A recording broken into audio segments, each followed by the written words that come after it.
시청자 여러분 안녕하십니까? VOA 뉴스투데이 시작합니다. 최근 미국 정부가 대북 제재를 위반한 기업들에게 벌금을 부과하는 사례가 늘고 있습니다. 지난 7개월간 5개 기업이 300만 달러에 육박하는 벌금에 합의했는데 대북 제재 이행 조치에 미국 법무부가 적극적으로 나서고 있다는 분석입니다. 첫 소식 함지아 기자가 보도합니다. 미국 조지아주 애틀랜타에 본사를 둔 금융 서비스 업체 비트페이는 지난 20일 북한 등 제재 대상 국가들에게 결제 서비스를 제공한 혐의를 인정해 미국 정부에 50만 7천 달러의 벌금 부과에 합의했습니다. 이보다 앞선 지난달 14일에는 인도네시아 소재 종이 제조업체 PTBMJ사가 북한의 대성무역 총회사에 담배 종이를 수출한 혐의로 101만 6천 달러의 벌금을 부과받았습니다. 이런 방식으로 지난해 7월 이후 대북 제재 위반 행위가 적발돼 미국 정부와 벌금 부과에 합의한 기업은 모두 5곳입니다. 전체 벌금액은 약 299만 6천 달러에 이릅니다. 2015년 이후 벌금 부과에 합의한 업체가 모두 8개인 점을 감안하면 절반 이상인 5개 기업이 최근 추가된 겁니다.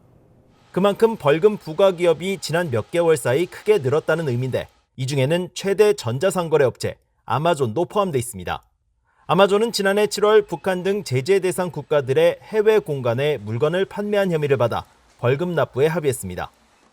아랍에미리트의 담배 필터 제조업체인 에센트라 FGE, 영국령 버진아일랜드 소재 수출입 업체 양반 등도 지난해 7월과 8월 미국 법무부와 벌금에 합의한 기업들입니다. 미국 법무부는 대화 분위기를 주도했던 국무부나 재무부 등 다른 부처와 달리 연방검찰과 연방수사국 FBI 등과 함께 민형사소송과 벌금 부과 등 여러 수단으로 대북 제재 이행에 나서는 모습을 보이고 있습니다. 실제로 존 데머스 법무부 국가안보 담당 차관보는 테러 대응에 초점을 맞췄던 법무부 내 국가안보 부서가 지난 2006년 설립 초기와 달리 현재는 러시아, 이란, 중국, 북한 등 4개 적대국이 야기하는 위협에 중점을 두고 있다고 밝히기도 했습니다. As I said, they've used it really to steal banks and money. That's not really the behavior we see from China or Russia or even Iran, despite the Iran sanctions. North Korea is kind of unique in that way. 미국 내 전문가들은 법무부는 정부의 정책 방향에서 다른 부처들보다 좀 더 자유롭다면서 정치적 상황과 상관없이 관련 사건의 증거에 따라 대북 제재 위반 행위에 대한 법적인 조치에 나서고 있다고 강조했습니다. VOA 뉴스 함지아입니다. 토니 블링컨 미국 국무장관은 20일 스위스 제네바에서 열린 군축회의 고위급 회기 첫날 회의에서 실시한 화상연설을 통해 미국은 북한 비핵화에 집중하고 있으며 북한의 불법 대량 살상 무기와 탄도미사일 프로그램에 대처하기 위해 동맹국 등과 긴밀히 협력할 것이라고 밝혔습니다. 블링컨 장관은 또 조 바이든 대통령이 미국은 대량 살상 무기의 위협을 줄이고 궁극적으로 제거해야 하는 국가 안보상의 필요와 도덕적 책임이 있음을 분명히 했으며 취임 2주일 만에 미국과 러시아가 신전략무기 감축 조약을 5년 연장하는 데 합의하면서 두 나라와 세계가 더 안전해졌다고 말하고 이는 시작에 불과하다고 설명했습니다. 이어 중국의 도발적이고 위험한 무기 개발 프로그램과 관련한 투명성 확대를 요구할 것이며 중국의 핵무기로 인한 위협을 줄이기 위한 노력도 계속할 것이라고 밝혔습니다.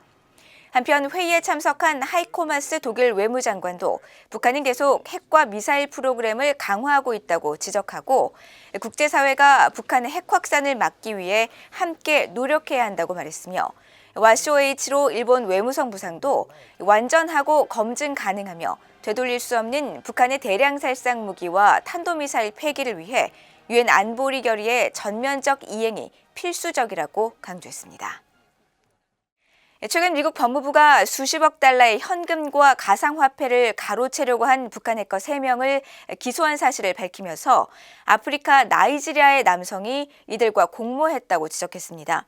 그런데 이 남성은 알고 보니 전문적으로 이메일 피싱 등을 통해 국제금융기관 등에서 수억 달러를 훔치려 한 혐의로 이미 기소된 것으로 확인됐습니다.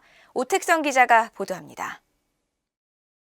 보랏빛 명품 가운을 걸친 한 흑인 남성이 한 대당 수십만 달러가 넘는 고가 자동차 롤스로이스와 벤틀리 사이에서 포즈를 취하고 있습니다. 이번엔 전용기에 올라탄 이 남성이 역시 명품 가운을 덮은 채 잡지를 읽고 있습니다.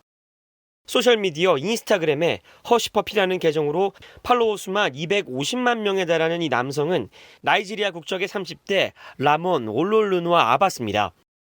540개에 달하는 게시글과 사진엔 빠짐없이 명품, 의류와 시계, 비싼 차들이 끊임없이 등장합니다.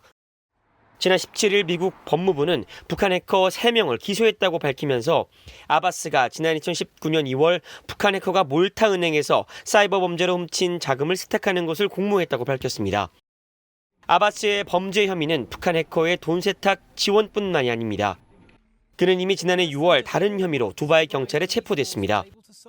After months of investigating and hours of monitoring the gang's social media accounts, a team of highly trained Dubai police officers were able to confirm the gang's whereabouts and fraudulent activities. Dubai police have also found that the gang specialised in hacking corporate emails and sending fake messages to clients in order to redirect financial transfers and people's bank details to their own accounts. 아바스는 두바이 당국에 체포된 뒤 곧바로 미국으로 송환됐는데 미국 검찰은 지난해 7월 아바스가 전문적으로 구사하는 기업 이메일 침해 수법, 즉 BEC의 구체적인 범행 사례를 공개했습니다.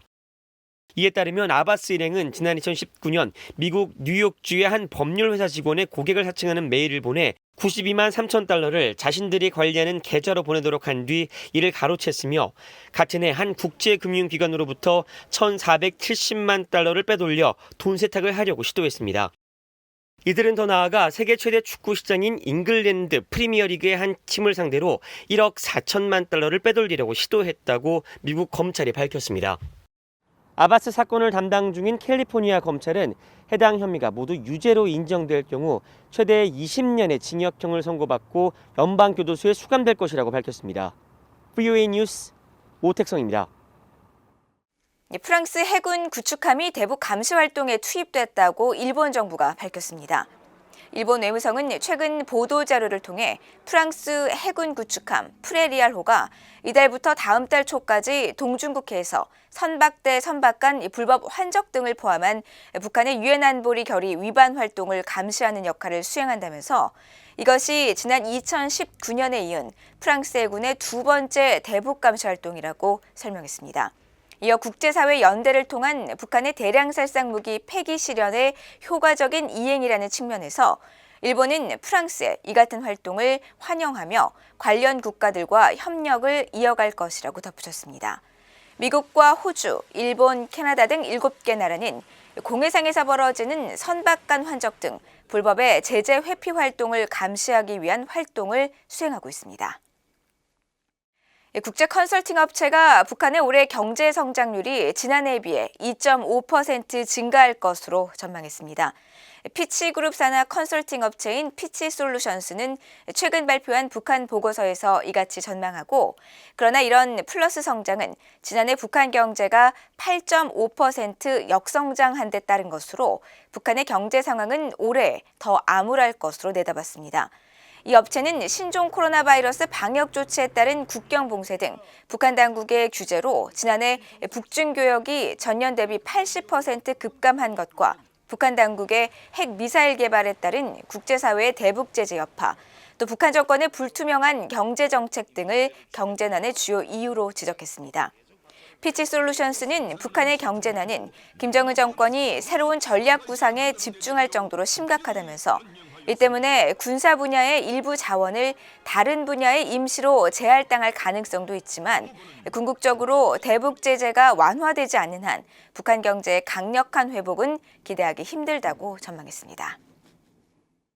이상으로 VOA 뉴스투데이를 마칩니다. 시청해주신 여러분 고맙습니다.